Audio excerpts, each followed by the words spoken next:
السلام عليكم ورحمة الله وبركاته. أهلا وسهلا بكل مشاهدي قناة يوسف. النهاردة بإذن الله هنعرف ازاي ننظف السماعة بتاعت الأندرويد، ونزيل كل الأتربة اللي فيها والكلام ده كله. بس قبل ما نبدأ الفيديو ما تنساش تحط لايك وتشترك في القناة زي كده، وتفعل زر الجرس عشان يوصلك كل ما هو جديد. تمام. وما تنساش يا غالي طبعا تتفرج على اخر فيديو. كنت منزل لك هنا طريقة تسريع هاتف السامسونج، طريقة فعالة جدا. وطريقة الاندرويد يعني سرعة التليفون هتبقى كويسة جدا، هتبقى عاملة زي الاندرويد بالظبط. تمام. يلا بينا نبدأ الشرح. اول حاجة هنخش على متجر بلاي كده، هنخش على متجر بلاي وهننزل التطبيق ده.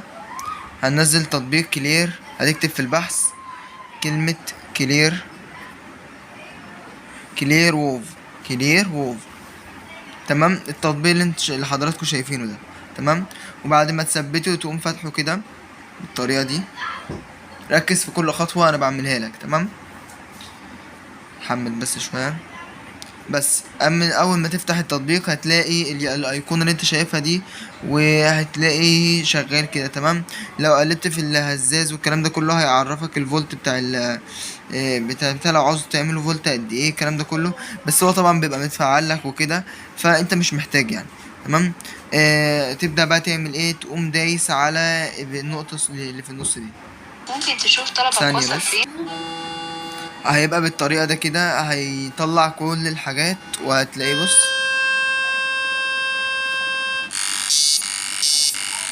هتستنى بقى معاك كده، هيطلع كل اللي فيه وهتحسن الصوت وهيبقى كويس جدا.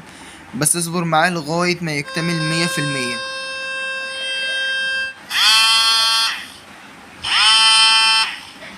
هيفضل بيعمل معاك الأصوات دي، بس اطمن هيبقى كويس.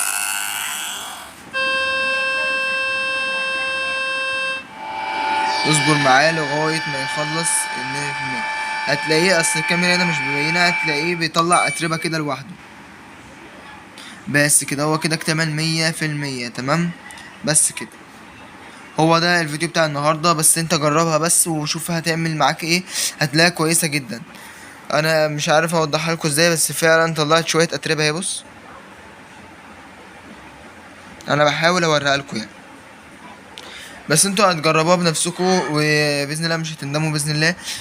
لو عجبكم طبعا ما تنساش تحط لايك وتشترك في القناه وتفعل زر الجرس عشان يوصلك كل جديد. وقبل ده كله ما تنساش تصلي على النبي في كومنت، وتكتب رايك في الفيديو. ومع السلامه.